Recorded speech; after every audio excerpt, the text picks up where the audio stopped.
हमारा which of the following metals is used as catalyst in hydrogenation. तो hydrogenation में जो कैटलिस्ट के तौर पे यूज़ होता है वो है आपका निकल, प्लेटिनम और पैलेडियम, ये 3 यूज़ होते हैं, ठीक है। तो इसमें ऑप्शन नंबर बी इसका सही आंसर हो जाएगा। नेक्स्ट है number of single bonds in hexane molecule. तो हेक्सेन आपको पता है C6H6 होता है, ठीक है, और इसमें नंबर ऑफ सिंगल बॉन्ड्स कितने होते हैं, तो अगर आप देखो तो 1 2 3 4 5, 1 2 3 4 5 6, ठीक है। अब यहाँ पे तो 6 सिंगल कार्बन्स के बीच में है, इस कार्बन के पास 3 बॉन्ड है, तो 6 + 3 8, और इसके पास भी 3 है हाइड्रोजन, +3 8 3 11। अब इन सब के पास 1 2 3 4 सब के पास 2 2 हाइड्रोजन है, तो 4 दूना 8, तो टोटल जोड़ोगे तो कितना हो जाएगा, 6 3 9 9 3 12 12 और 8 20, तो ओवरऑल बॉन्ड्स कितने हो गए, 20। अगला है it is present in molecule of N2। तो N2 के मॉलिक्यूल में कौन सा बॉन्ड प्रेजेंट होता है, सिंगल डबल आयनिक ट्रिपल, तो N ट्रिपल बॉन्ड N होता है आपका, ठीक है। Which substance Burns without producing flame, बिना फ्लेम के जलता है, कैंडल, चारकोल, वुड या LPG। तो विदाउट फ्लेम जो जलता है वो है आपका चारकोल, ऑप्शन नंबर बी। अगला है it is the product of soap industry. Soap industry का एक प्रोडक्ट है लाइक ग्लिसरॉल, ग्लूकोज, प्रोपेनल या एस्टर। तो इसका सही आंसर है ग्लिसरॉल। ग्लिसरॉल जो है जिसे हम ग्लिसरीन भी कहते हैं, ठीक है, ये सोप इंडस्ट्री का एक बाई प्रोडक्ट होता है। नेक्स्ट है third member of homologous series of alkyne. तो एल्काइन का थर्ड मेंबर कौन है, हेक्साइन, प्रोपाइन, ब्यूटाइन या इथाइन। तो पहला मेंबर है इथाइन, उसके बाद आपका प्रोपाइन, फिर है आपका ब्यूटाइन, तो थर्ड मेंबर कौन सा है, ब्यूटाइन।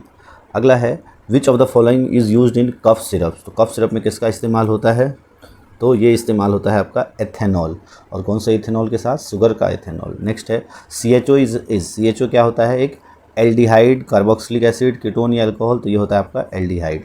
कार्बोक्सिलिक एसिड होता है COOH, कीटोन होता है आपका CO, और अल्कोहल होता है OH। अगला है मॉलिकुलर फार्मूला ऑफ बेंजीन। तो बेंजीन होता है आपका C6H6, ऑप्शन नंबर डी। फिर identify the false statements from the following. तो ये 4 स्टेटमेंट कौन कौन से फॉल्स हैं। Graphite is good conductor of electricity, ये तो ट्रू है। डायमंड मेल्ट्स एट 373 केल्विन, ये फॉल्स है हमारा, तो ये पहला है। Alkaline KMnO four is reducing agent, ये फॉल्स है, ये एक ऑक्सीडाइजिंग एजेंट है। Vegetable oil decolourises the bromine water solution, तो ये भी सही है, क्योंकि वेजिटेबल ऑयल्स में डबल बॉन्ड्स होते हैं, अनसैचुरेटेड कार्बन होता है आपका, और जब ये ब्रोमीन के साथ रिएक्ट करता है एक रेडिश ब्राउन कलर का सॉल्यूशन बना लेता है। तो ये स्टेटमेंट भी ट्रू है। तो गलत कौन कौन सा है हमारा, पहला और चौथा सही है, दूसरा और तीसरा गलत है। अगला है 2 कंपाउंड्स है X Y, उनको एसिटिक एसिड में ऐड किया जाता है 2 अलग अलग टेस्ट ट्यूब्स में, ठीक है। Carbon dioxide was formed only in test tube 2।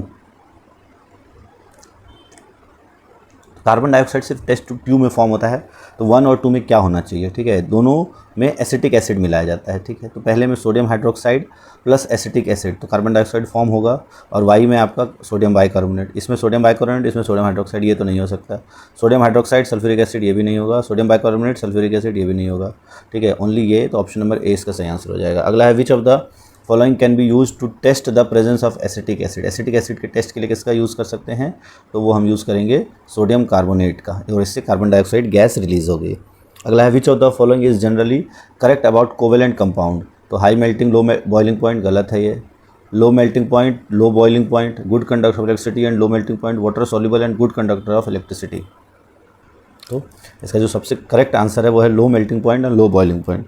Next है which of the following is generally correct about, ये हमने कर ही लिया। 13th which element has twice as many as electrons in its second shell as it in first shell. तो आपको पता है K L M N ये 4 सेल्स होते हैं, ठीक है। फर्स्ट में मैक्सिमम आ सकते हैं 2, इसमें मैक्सिमम 8, इसमें 18 और इसमें 32, ठीक है। अब कहा गया है which element has twice as many as electrons in its second shell as in its first shell. तो फर्स्ट सेल में मैक्सिमम 2 आ सकते हैं, और सेकंड सेल में इसका ट्वाइस है, मतलब 4 है, तो वो कौन सा होगा, 2 और 4 6 किसका होता है, तो कार्बन का, ऑप्शन नंबर सी। फिर है 2 कंपाउंड्स प्रोड्यूसेस एस्टर। तो एस्टर जो है एक अल्कोहल और एक कार्बोक्सिलिक एसिड दोनों मिलकर बनाएगा, तो इसमें अगर देखें तो अल्कोहल और carboxylic acid, option number B. ये आपके पहले 15 क्वेश्चंस। नेक्स्ट 15 क्वेश्चंस या नेक्स्ट क्वेश्चंस जो हैं सेट ऑफ क्वेश्चंस में देखें तो एक acid that can react with, acid किसके साथ रिएक्ट कर सकता है, AgCl, Na2CO3, AgNO3 या नन ऑफ द अबव। तो अगर हम बात करें एक जो एसिड है वो इसके साथ रिएक्ट नहीं करेगा, इसके साथ नहीं करेगा, सिर्फ सोडियम कार्बोनेट के साथ करेगा। उसके बाद which of the following statement is correct, base both base and alkali are soluble in water, गलत। Alkalis are soluble in water but all bases, base are soluble in water but all alkalis, C2H5 is a base and because it OH in its formula. तो इसका सही answer है alkalis are soluble in water but all base, सारे bases नहीं है but alkalis होते हैं। अगला है solution A B C D have 3, 4, 6, 8 respectively pH। The solution with highest acidic strength, आपको पता है एसिडिक स्ट्रेंथ जो है वो इन्वर्सली प्रोपोर्शनल टू pH होता है, pH जिसका कम होगा उसका हाईएस्ट स्ट्रेंथ होगा। तो ऑप्शन नंबर जो 3 pH वाला है, जैसे इसका हम कहें ए जो है हाईएस्ट एसिडिक स्ट्रेंथ होगा। अगला है a solution touch blue litmus red, मतलब वो सॉल्यूशन एसिड था तो pH of solution will be, तो एसिड है तो 7 से कम, option number 6। Which of the following statement, which of the following is neutral salt, NaCl, Na2SO4, KCl, ये भी है, ये भी है, ये भी है, तो ऑल ऑफ द अबव इसका सही आंसर हो जाएगा। अगला है which of the following correctly represent the molecular formula of washing soda, तो वो है आपका ऑप्शन नंबर डी Na2CO3.10H2। ठीक है, नेक्स्ट है जिप्सम, जिप्सम सॉल्ट इज, तो जिप्सम होता है आपका CaSO4.2H2O, ये होता है आपका POP, प्लास्टर ऑफ पेरिस। फिर है which of the following is used in making toys, खिलौना बनाने में किसका इस्तेमाल किया जाता है, तो POPs का, POP का फॉर्मूला है CSC। उसके बाद है type of medicine that is use to treat indigestion, तो इनडाइजेशन जब हाइपर एसिडिटी में इनडाइजेशन हो जाता है तो कौन सी मेडिसिन ली जाती है, तो वो है आपका एंटासिड। फिर है विच one of the following is weak acid, weak acid कौन सा होता है जो स्ट्रॉन्ग, अच्छा वीक एसिड की अगर हम बात करें HCl हमारे स्ट्रॉन्ग है, HNO3 स्ट्रॉन्ग है, H2SO4 स्ट्रॉन्ग है, तो ये कार्बनिक एसिड जो है वीक है। नेक्स्ट है आपको एक टेबल प्रोवाइड किया गया है, इसमें pH वैल्यू है 4 सॉल्यूशंस की, P, Q, R और S दिया हुआ है आपको। ठीक है, which of the following correctly represents the solution in increasing order of their hydronium ion concentrations, तो increasing order hydronium ion concentrations का कैसा होगा, तो ये भी इन्वर्सली प्रोपोर्शनल होता है, इसका भी कंसंट्रेशन इन्वर्सली प्रोपोर्शनल होता है pH के, तो जिसका pH सबसे कम उसमें सबसे ज़्यादा ये, तो सबसे pH कम किसका है, P का, ठीक है, उससे कम किसका है, तो वो है R का, उससे कम किसका है, Q का, फिर है S का, तो PRQS इसका सही आंसर हो जाएगा,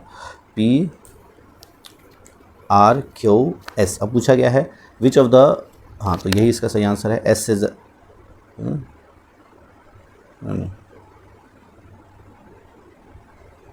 एक सेकेंड, तो यहाँ पे ये साइन थोड़ा सा गलत हो गया, ये साइन होना चाहिए, तो PRQS ये सही आंसर हो जाएगा।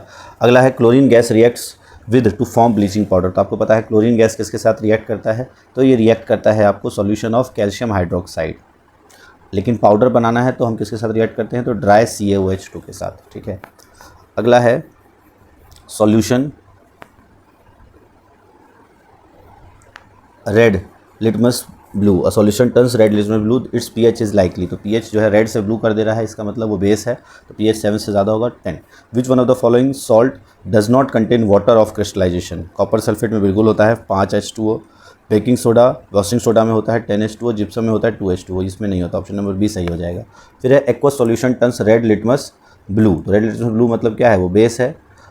Access addition of which of the following solution with reverse the change, तो हम उसमें रिवर्स करने के लिए क्या मिलाएंगे, एसिड, तो बेकिंग पाउडर नहीं, लाइम नहीं, अमोनियम हाइड्रोक्साइड सॉल्यूशन या हाइड्रोक्लोरिक एसिड, तो हाइड्रोक्लोरिक एसिड हमारा एसिड, ऑप्शन नंबर डी हो जाएगा।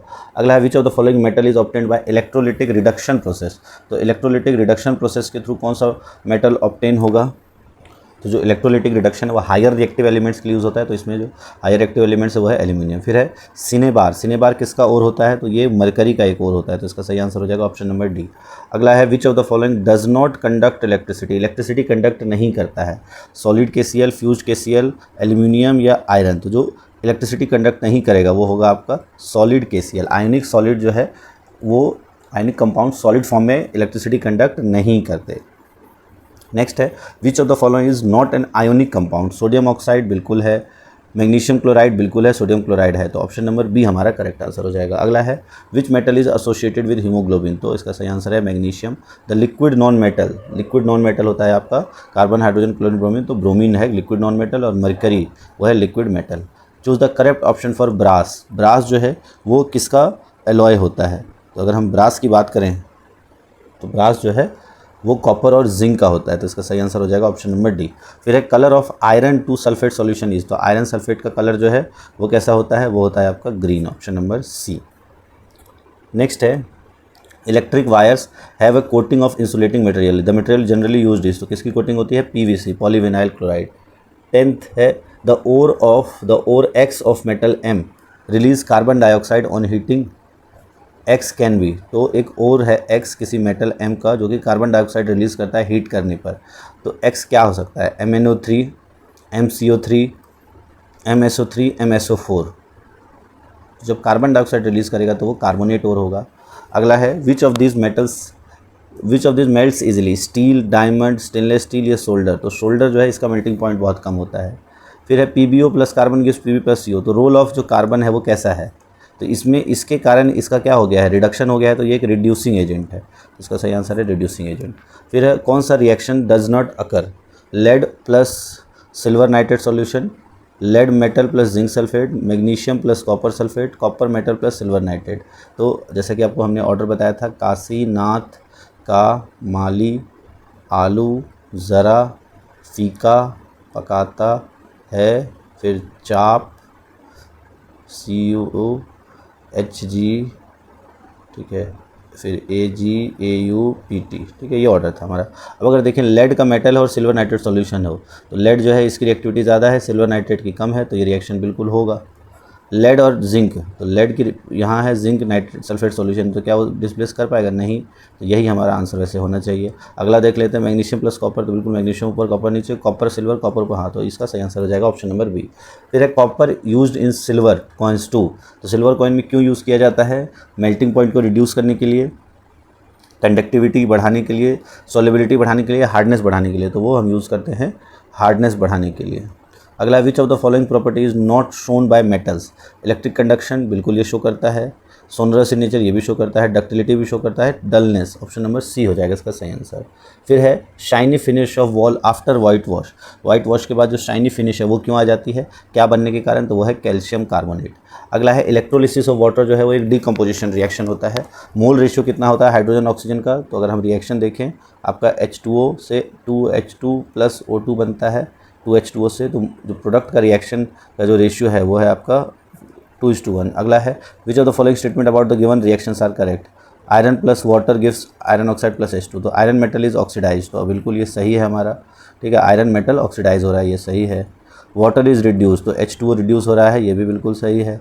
Water is act as reducing agent, तो वाटर के प्रेजेंस में इसका जो है वो क्या हुआ है, ऑक्सीडेशन हुआ है, तो वाटर एक ऑक्सीडाइजिंग एजेंट होगा, ठीक है, तो ये 3 सही है, तो फर्स्ट, सेकंड और फोर्थ हमारा सही हो जाएगा, ऑप्शन नंबर सी। अगला है स्पॉइलेज ऑफ पोटैटो चिप्स, इसको बचाने के लिए उनको पैक किया जाता है, जिसके अंदर कौन सी गैस है, तो वह है नाइट्रोजन। प्रोसेस ऑफ रेस्पिरेशन कैसा होता है, ऑक्सीडेशन, रिडक्शन, कॉम्बिनेशन या ऑक्सीडेशन, तो oxidation reaction which is endothermic, ये गलत है। Reduction reaction which is exothermic, ये भी गलत है। Combination reaction which is endothermic, ये भी गलत है, ऑप्शन नंबर डी हो जाएगा। Oxidation reaction which is exothermic. अगला है बर्निंग ऑफ मीथेन इज, तो बर्निंग ऑफ मीथेन किसका एग्जांपल है, एक्सोथर्मिक का, कंबस्टन का या डिकम्पोजिशन का, तो जब भी बर्निंग होता है तो कंबस्टन और एक्सोथर्मिक दोनों होते हैं, तो ऑप्शन नंबर 1 और 2। अगला है solution of substance x is used for white washing, the substance x is, तो जिसका वाइट वॉशिंग के लिए यूज़ होता है वो है आपका कैल्शियम हाइड्रोक्साइड, लेकिन वो सॉल्यूशन किसका बनता है, तो वो बनता है कैल्शियम ऑक्साइड का।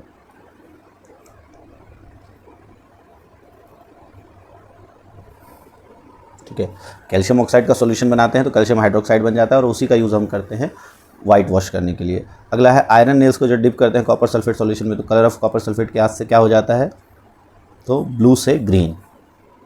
नेक्स्ट है केमिकल रिएक्शन, आपको बताना है ये कैसा रिएक्शन है, तो यहाँ अगर देखो जिंक जो है वो कॉपर उसकी जगह से हटा देता है, तो ये रिएक्शन हो जाता है आपका डिस्प्लेसमेंट।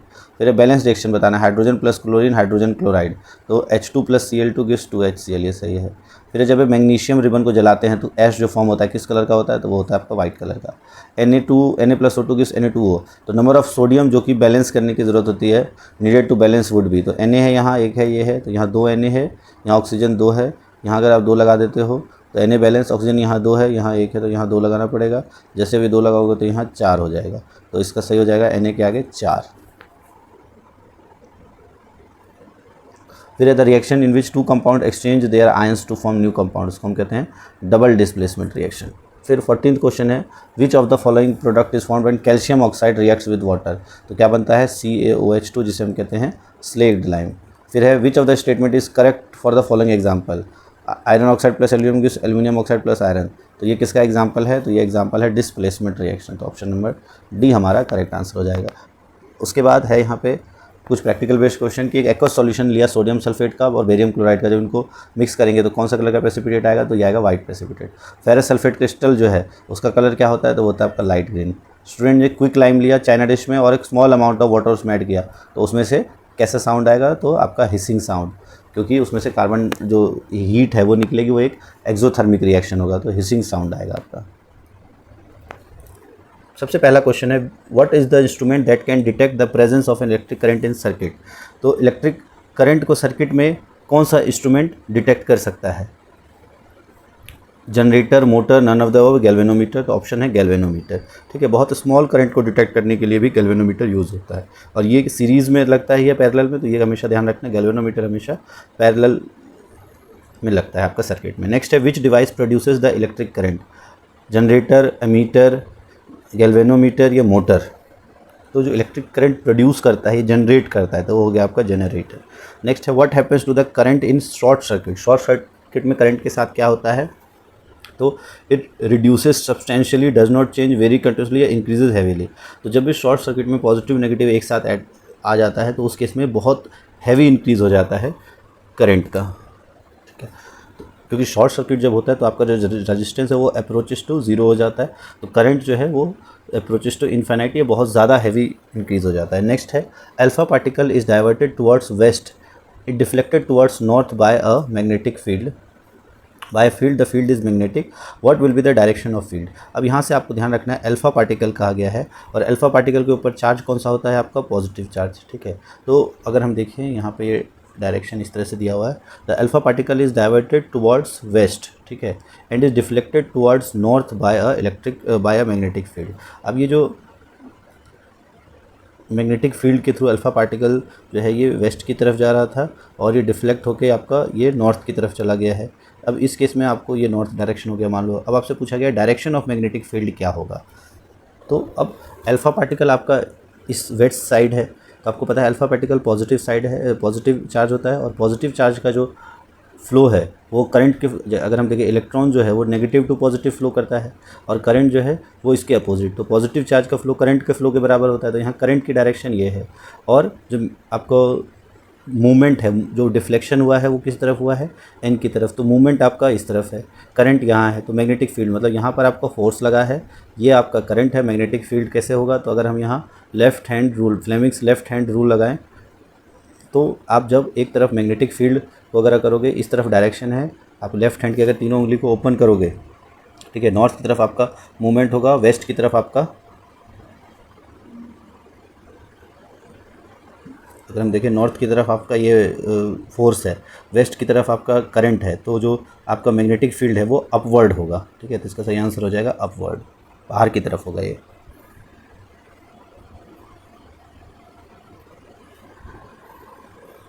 नेक्स्ट है what should be the core of the electromagnet? Soft iron, rusted iron, hard iron या नॉन ऑफ द अबव। तो इट आंसर है इसका soft iron. Who has stated the right hand thumb rule? Right hand thumb rule किसका है? तो वो है आपका, तो ये दिया था Hans Christian Oersted, HC Oersted, ये सही आंसर हो जाएगा। ठीक है, अच्छा इसको बहुत बार हम मैक्सवेल कॉर्कस्क्रू रूल भी कहते हैं, तो लेकिन बट इस जो आपका राइट हैंड थंब रूल है वो दिया था ऑर्स्टेड ने, सेम उससे रिलेटेड रूल था मैक्सवेल कॉर्कस्क्रू रूल। नेक्स्ट है in all the electrical appliances the switch are put in the, तो स्विच जो है वो किस में पुट होता है? तो earth wire, live wire, neutral wire या ऑल ऑफ द, तो लाइव वायर में। नेक्स्ट है what is the condition of an electromagnetic induction?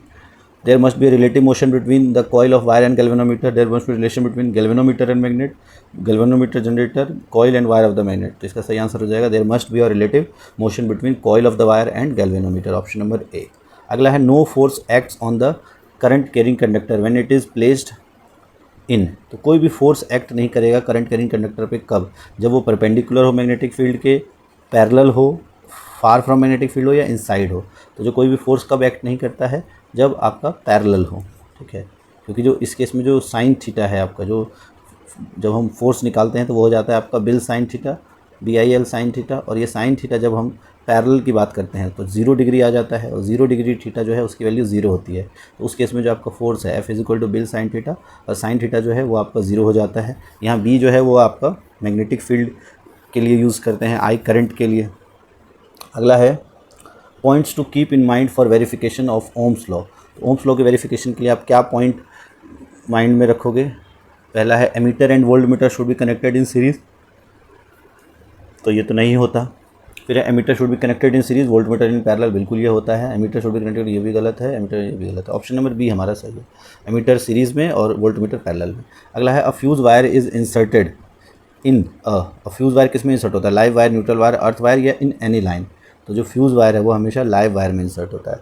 अगला है when an electric current is pass electrons move from, तो जब इलेक्ट्रॉन्स कहाँ से कहाँ मूव करेगा, हाई से लो, लो से high, in the direction of the current, against the direction of current, तो हमेशा electrons against the direction of the current move करता है। अगला है when 1 unit of electric charge moves from one point in an electric circuit then the amount of work done in joules is known as, तो जो amount of work done जो है उसको हम कहते हैं पोटेंशियल डिफरेंस, ठीक है। Amount of work done in moving a point one point in electric circuit, the amount of work done is known as potential difference. Next है the hindrance presented by the material of conductor to the smooth passing of electric current is known as, तो ये जो hindrance present होता है किसी भी material द्वारा वो होता है आपका resistance. नेक्स्ट है the resistance of a conductor is directly proportional to, तो रेजिस्टेंस जो है आर वो आपका रो एल बाई ए होता है, तो directly proportional to length inversely to area, तो इसका सही आंसर हो जाएगा लेंथ। फिर है पर्पस ऑफ रियस्टेट, रियस्टेट क्या होता है आपका वेरिएबल रजिस्टर, तो ये इंक्रीज़ करता है मैग्नीट्यूड ऑफ करंट को, डिक्रीज़ करता है, इंक्रीज़ और डिक्रीज़ दोनों करता है, ये नन ऑफ दिस, इसका सही आंसर हो जाएगा increase and decrease magnitude of the current. अगला है what is the rate of flow of electric charge called, तो rate of flow of electric charge को हम कहते हैं इलेक्ट्रिक करंट। क्यू इज जो आपका क्यू बाई टी जो है वो आपका आई होता है, फ्लो ऑफ चार्ज का रेट जो है वो आई के बराबर होता है। उसके बाद है S I unit of electric current, तो वो जाएगा आपका ampere. Which instrument is use for measuring electric potential, ammeter, galvanometer, voltmeter, potentiometer, तो जो इलेक्ट्रिक पोटेंशियल है उसके लिए हम वोल्टमीटर का इस्तेमाल करते हैं। अगला है the image formed bye retina of human eye is, तो रेटिना पे जो इमेज फॉर्म होता है वो कैसा होता है, real and inverted. The change in focal length of human eye is usually caused by due to, तो फोकल लेंथ जो चेंज होता है वो किसके कारण से होता है, तो that is due to ciliary muscles. Next है least distance of distinct vision for young adult with normal vision कितना है, 25 सेंटीमीटर, इसका सही आंसर हो जाएगा 25 centimetre. Persistence of vision of human eye वो कितना है आपका, तो 1/16 of a second, option number B हमारा करेक्ट आंसर हो जाएगा। फिर है लाइट सेंसिटिव सेल्स जो है रेटिना के, जो कि सेंसिटिव होते हैं इंटेंसिटी ऑफ लाइट्स के लिए, तो वो है आपके कॉन सेल्स, और लो इंटेंसिटी में रॉड सेल्स, तो यह ध्यान रखना है, इसका सही आंसर है कॉन सेल्स। फिर है a person can not see distinctly object kept beyond 2 metre, 2 metre से दूर के ऑब्जेक्ट को क्लियरली नहीं देख पा रहा है, तो उसको कौन सा डिफेक्ट है, तो जब दूर का वो नहीं देख पा रहा है तो उसको डिफेक्ट है मायोपिया, ठीक है। और करेक्टिंग पावर जो होगा वो कौन सा होगा, सबसे पहले लेंस की हम बात करें तो वहाँ पर कॉन्केव लेंस का इस्तेमाल किया जाएगा, कॉन्केव लेंस का पावर जो है वो नेगेटिव में होता है, तो पॉजिटिव वाला तो ऐसे ही काट दो। अब जो 2 मीटर्स के बियॉन्ड नहीं देख पा रहा है तो 1/2, तो 0.5 डायोप्टर पावर की ज़रूरत होगी, तो ऑप्शन नंबर बी इसका सही आंसर हो जाएगा। अगला है student sitting on last bench can read the letters written on the black board but not able to read the letters in his text books, तो उसको कौन सी बीमारी है, तो वो उसको है हाइपरमेट्रोपिया, और हाइपरमेट्रोपिया के लिए कौन सा करेक्टिव लेंस होता है, तो वो है आपका कॉन्वेक्स लेंस। तो near point of his eyes has receded away, near point of his eyes has come closer to him, तो उस केस में क्या होता है वो पीछे की ओर चला जाता है near point. The far point of his eyes has come closer to him, the far point of his eyes has receded away, तो इसका सही आंसर हो जाएगा ऑप्शन नंबर बी, जो नियर पॉइंट है वो उस क्लोजर हो जाता है उससे। अगला क्वेश्चन देखें हम, अगला क्वेश्चन है a prism A B C with base B C as base is placed in different orientation, a narrow beam of white light incident on the prism as shown in this figure. In which of the following cases after dispersion the third color from top corresponds to the color of the sky? तो अब third colour from the top कौन सा होगा, तो अगर आप देखो जो स्कैटरिंग सबसे नीचे से होता है VIBGYOR, तो अब अगर ये हम करें यहाँ पे होना चाहिए आपका। अब अगर देखें इसमें अब प्रिज्म BC उसका बेस है, ठीक है, ये BC बेस है, यहाँ से अगर ये जाएगा तो ये इधर जो है ये थर्ड कलर तो ये विबग्योर पैटर्न होगा, ठीक है। BC अगर बेस है, यहाँ से अगर ये लाइट जाएगी, ठीक है, उसको हम कैसे करते हैं, देखो ये इसको ऐसे गुजारो और ये उसके उल्टे डायरेक्शन में जाएगा, तो इसको अगर उल्टे डायरेक्शन में गुजारोगे तो ये इधर जाएगा, तो ये VIBG, तो यही वाला इसका सही आंसर हो जाएगा, ठीक है। इस केस में नहीं होगा, ठीक है, तो VIBGYOR तो सेकेंड ऑप्शन हो जाएगा। अगला है at noon sun appears white as, sun क्यों अपीयर होता है white, light is least scattered, all the colour of white light are scattered away, blue colour is scattered the most, red colour is scattered the most, तो इसका सही answer है light is least scattered, ठीक है, क्योंकि सन बिल्कुल पास होता है तो लीस्ट स्कैटर्ड इसका सही आंसर होगा। अगला है which of the following statement is correct regarding the propagation of light of different colours of white light in air, तो red light moves fastest, blue light moves faster than green light, all the colours of white light moves with same speed, yellow light moves with same speed as of the red and violet light. तो अगर हम देखें जो correct statement क्या होगा, तो आपको जो लाइट है, लाइट के अलग अलग कलर की जो स्पीड है, सारे जो है इलेक्ट्रोमैग्नेटिक वेव्स हैं, सबकी स्पीड सेम होती है, तो इसका सही आंसर है ऑप्शन नंबर सी। अगला है focal length of plane mirror ये कितना होता है, तो प्लेन मिरर का फोकल लेंथ जो है वो होता है आपका infinity. Image formed by plane mirror कैसा होता है, तो हमेशा virtual and erect. Concave mirror real, inverted और सेम साइज इमेज कब देता है, एट एफ, एट सी, तो इसका आपने पढ़ा हुआ है, इसका सही आंसर हो जाएगा at C. Power of lens -40 है तो फोकल लेंथ कितना हो जाएगा, तो -1/40, ठीक है, तो हो जाएगा आपका 0.25 मीटर, तो इसका सही आंसर हो जाएगा 0.25 मीटर।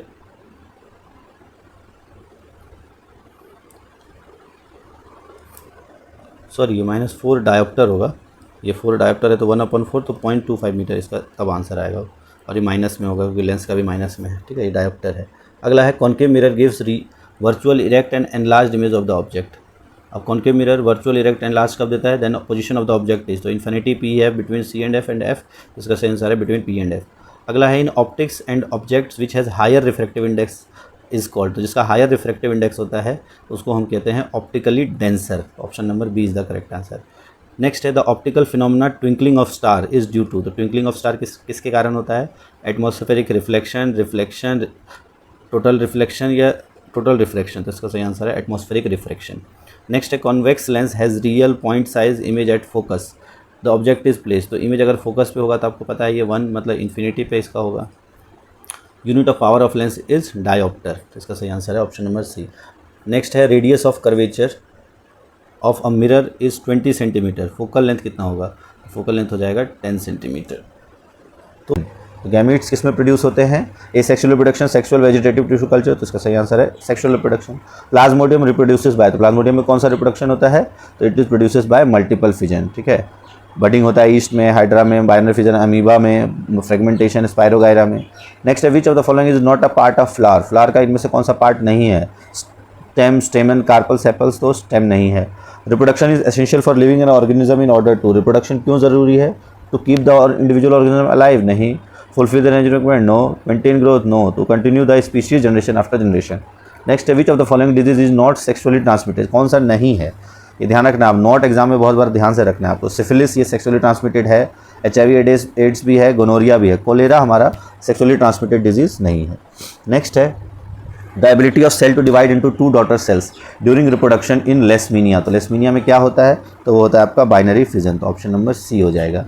नेक्स्ट है characteristic transmitted from parent to offspring are present in, तो किसमें प्रेजेंट होते हैं, they are present in genes. अगला है इन फिगर आपको बताना है ABC रूट्स के जो आपके सीड्स के अलग अलग पार्ट्स हैं वो बताने हैं आपको। तो जो अगर यहाँ देखिए B जो है, B हमारा कॉटिलेडन है, तो B कॉटिलेडन किस में है आपका, तो ये है और ये दोनों तो वैसे ही कट गया, ठीक है।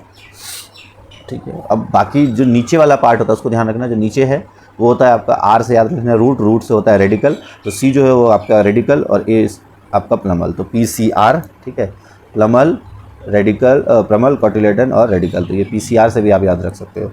अगला है during adolescence several changes occur in human body, mark 1 change associated with sexually maturation, sexual maturation boys में उससे रिलेटेड कौन सा ये चेंज यहाँ पर दिया हुआ है, loss of milk teeth, increase in height, weight gain, cracking of voice, तो क्रैकिंग ऑफ वॉइस। अगला है which of the following is an example of unisexual flower, unisexual flower का एग्जाम्पल कौन है, पपाया, मस्टर्ड, पिटूनिया, हिबिस्कस, इसका सही answer है papaya. अगला है which of the following is correct about reproduction, it keeps individual, तो ये it continues the species generation after generation. Which among the not the function of testis at puberty, formation of germ cell, ये बिल्कुल है function. Secretion of testosterone, ये भी है।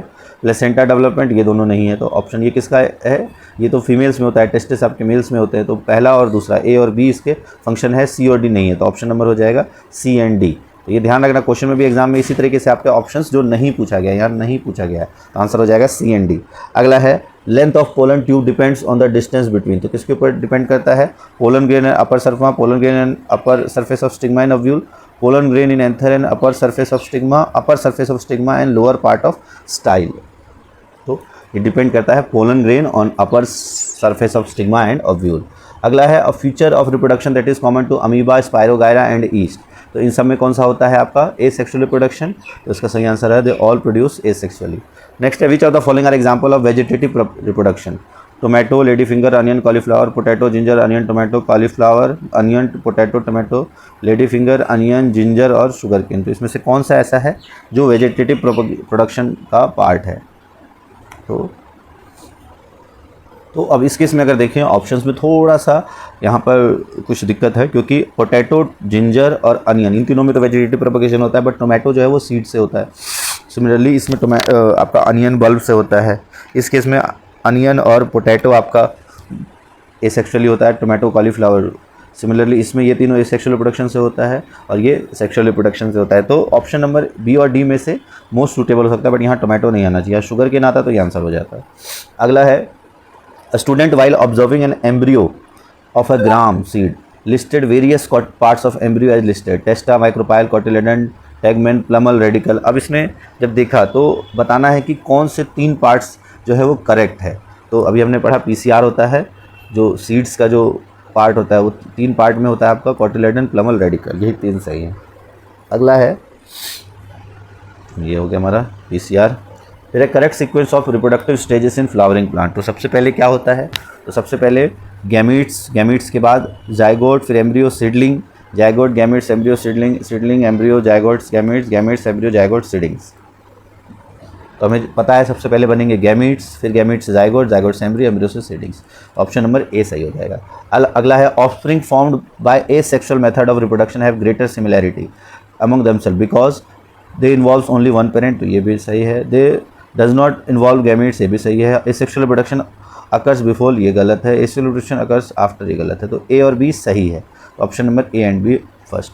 अगला है, number of chromosomes in parents and offspring of a particular species remains constant due to doubling of chromosomes after zygote formation, halving of chromosomes during gamete formation, doubling of chromosomes after gamete formation, halving of chromosome after gamete formation। तो जो आपका ये है half of chromosomes during gamete formation, इसका सही answer है। Gamete formation जो है वो हैप्लॉइड हो जाता है, जैसे 2n आपके डीएनए में होता है तो गैमेट में n जाता है, फिर मेल फीमेल गैमेट में भी n होता है, दोनों मिलकर फिर दोबारा 2n हो जाता है। तो जाइगोट फॉर्मेशन के दौरान डबलिंग हो जाता है, गैमेट फॉर्मेशन के दौरान हाफ हो जाते हैं। अगला है, इन एग्जाम्पल्स में आपको बताना है the list the organism below the reproduce by asexual method. Banana, dog, east, amoeba. तो अमीबा बिल्कुल करता है, बनाना भी करता है, ईस्ट भी करता है। तो 1 3 4 ऑप्शन नंबर बी सही आंसर हो जाएगा। अब नेक्स्ट है, मेंडल जो है उनने अपना एक्सपेरिमेंट परफॉर्म करने के लिए कौन सा प्लांट लिया था, तो वो था गार्डन पी, पाइजम सेटिवम। उसके बाद है टॉल प्लांट और शॉर्ट प्लांट के बीच जब क्रॉस किया गया तो रिजल्टेंट में सारे टॉल प्लांट थे। क्यों? क्योंकि tallness is an dominant trait. फिर है जाइगोट का एक एक्स क्रोमोसोम फ्रॉम फादर जो है वो डेवलप करेगा किस में, तो फादर से अगर एक्स क्रोमोसोम मिल रहा है, मदर से तो एक्स ही मिल सकता है, तो एक्स एक्स बनेगा और वो क्या होगा, गर्ल चाइल्ड। फिर है, normal cell of human body contains 23 pair of chromosomes, the number of chromosomes in sex cell of a human being is most likely to be. जो सेक्स सेल है, sperm और ओवम, उसमें number of chromosomes कितने होंगे, तो उसमें होते हैं आपके 23 क्रोमोसोम्स, ठीक है। 46 आपके इंडिविजुअल नॉर्मल सेल में होते हैं और इसका हाफ हो जाता है स्पर्म फॉर्मेशन में। तो स्पर्म में कितने क्रोमोसोम्स होते हैं, 23। अगला है, visible characteristics in an organism is known as, तो विजिबल कैरेक्टरिस्टिक्स को हम कहते हैं phenotype. A cross between 2 individual results in 9331 of 4 possible phenotype. तो 9331 जहाँ भी आए, किसका एग्जाम्पल है, डाई हाइब्रिड क्रॉस का। अगला है, of what chromosomes are made up of, तो क्रोमोसोम किससे बने होते हैं, they are made up of DNA. Number of pair of sex chromosome in zygote of human, तो कितने पेयर ऑफ सेक्स क्रोमोसोम्स होते हैं, तो टोटल 1 पेयर होता है आपका सेक्स क्रोमोसोम, जाइगोट में आपके 1 पेयर ऑफ क्रोमोसोम। अगला है, which section of DNA provides information of 1 protein, तो प्रोटीन के लिए कौन इन्फॉर्मेशन प्रोवाइड कराता है, तो वो है आपका जीन। फिर है, मेलनेस ऑफ अ चाइल्ड, जो मेलनेस है वो किससे डिटरमाइन होता है, X chromosome zygote, Y chromosome cytoplasm, sex determine by chance, तो Y chromosome in the zygote. अगला है, which pollutant released in air during refrigerant and air conditioning is the greatest contributor to depletion of ozone layer, तो depletion of ozone layer की सबसे greatest contributor है CFC, chlorofluorocarbons. Next है, what percentage of sun energy falling on leaves of green plant is utilised by plant in the process of photosynthesis and stored as chemical energy, तो plant कितना store करता है, 1%, और फिर उसके बाद 10% आगे फॉलो होता है। नेक्स्ट है, flow of energy in ecosystem is always, तो फ्लो ऑफ एनर्जी हमेशा यूनिडायरेक्शनल होता है, ठीक है। अगर energy transfer, if energy transfer to a tertiary consumer is 10 joule, तो टर्शरी कंज्यूमर में 10 जूल है, तो कितना एनर्जी प्राइमरी कंज्यूमर में अवेलेबल होगा, मान लो टर्शरी कंज्यूमर, फिर सेकेंडरी कंज्यूमर, फिर प्राइमरी कंज्यूमर और यहाँ प्रोड्यूसर। तो अगर 10 जूल किसके पास है, टर्शरी के पास, इसके पास 10 है, तो इसका 10 टाइम्स सेकेंडरी के पास होगा 100, इसका 10 टाइम्स प्राइमरी के पास होगा 1000 और इसका 10 टाइम्स होगा प्रोड्यूसर के पास, हो जाएगा 10,000। अब आपसे पूछा है प्राइमरी कंज्यूमर, तो इसका सही आंसर होना चाहिए 1000 जूल, ऑप्शन नंबर सी। अगला है 10% लॉ इज एसोसिएटेड विद, जो अभी हमने देखा 10% लॉ किससे एसोसिएटेड है, तो transfer of energy from various trophic level to decomposer, transfer of chemical energy, transfer of some energy to organisms, transfer of ATP energy, तो transfer of energy from various trophic to decomposers in a food chain. फिर O2 converter to O3, जो oxygen से ozone बनता है वो किसके action से बनता है, तो it is by the action of ultraviolet radiation. Next है human being occupy the top level of any food chain, the maximum concentration of insecticide get accumulated in our body, this phenomenon is known as biological magnification. Next है which of the following is an artificial ecosystem, तो artificial ecosystem कौन सा है, crop field. What provides the energy when flows through food chain, कौन energy provide कराता है, glucose, respiration, sunlight, तो sunlight की एनर्जी प्रोवाइड होती है। अगला है which of the following is the best method to dispose of biological waste from land hospitals, तो बायोलॉजिकल वेस्ट जो हॉस्पिटल से निकलता है उनका बेस्ट मेथड होता है उनको जलाना, मतलब इंसिनरेशन करना। विच of the following is biodegradable, plastic mug, silver foil, leather belts and iron nails, तो इसका सही आंसर हो जाएगा आपका लेदर बेल्ट्स, ये बायोडिग्रेडेबल है, बाकी सारे नॉन बायोडिग्रेडेबल में आ जाते हैं। फिर है which of the following is artificial ecosystem, तो ये भी हमने पढ़ लिया, क्रॉप फील्ड, ये आपका सनलाइट, यहाँ पे अच्छा ये इंसिनरेशन ये तो अभी हमने कर ही लिया, और ये हमारा लेदर एंड बेल्ट। तो इस तरह से हमारा ये बायो के जो इंपॉर्टेंट क्वेश्चन है ये कंप्लीट हो गए हैं, और इस तरह से टोटल ये सेट नंबर चाहिए। फिलहाल के लिए इस वीडियो में इतना ही। वीडियो अच्छी लगे तो वीडियो को लाइक ज़रूर करें, चैनल को आपने सब्सक्राइब कर ही लिया है, नहीं किया है तो ज़रूर कर दें। All the best for exams.